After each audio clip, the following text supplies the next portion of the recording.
Bien-aimé dans le Seigneur, si tu es le résultat de l'amour inexplicable de Dieu, ce qui veut dire que ta vie n'est pas une maison inachevée dans le plan de Dieu pour ta vie.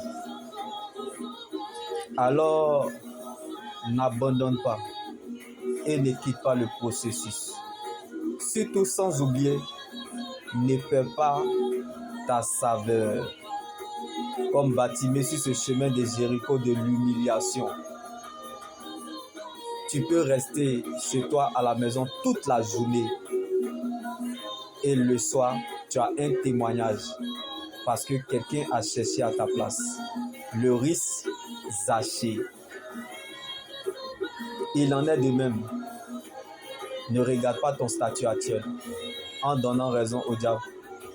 Pour ne pas partager l'évangile de Jésus, pour ne pas contribuer à l'œuvre du Seigneur, pour ne pas participer, bien-aimé, au service de Dieu.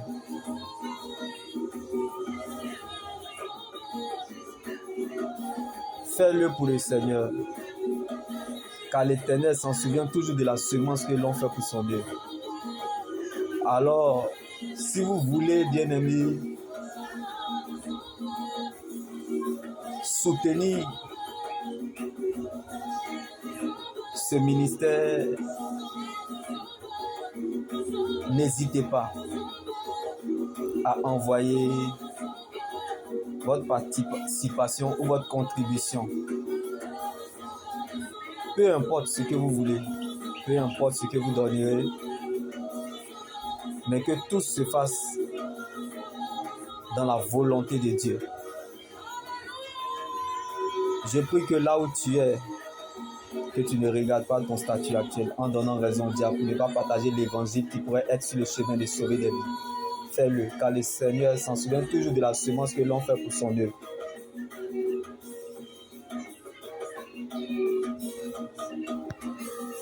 La foi ne réfléchit pas lorsqu'il donne. Alléluia.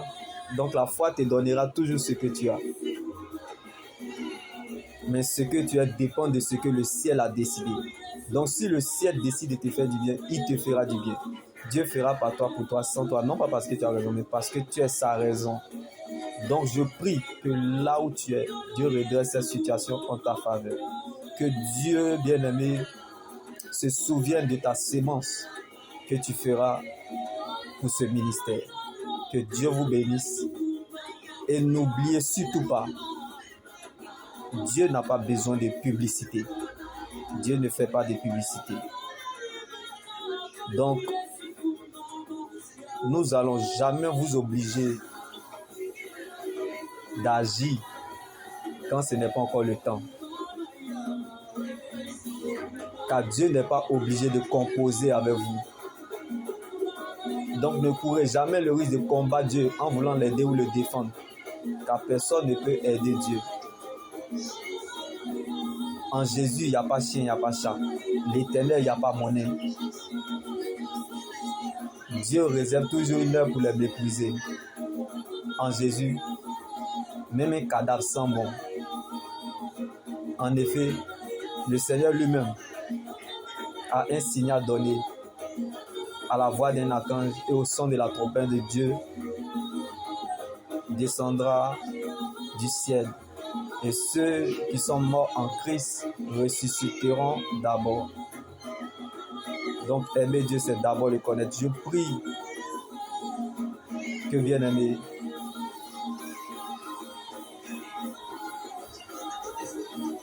ce qui te viendra à cœur, n'hésite pas, quoi. Viens voir, va et raconte. La parole de Dieu est la seule thésaurée sur laquelle nous pouvons nous tenir. On dit que celui qui prêche l'évangile vive de l'évangile. Nous avons besoin aussi de certaines choses pour bâtir la maison de Dieu, pour, bien aimer, acheter des instruments aussi,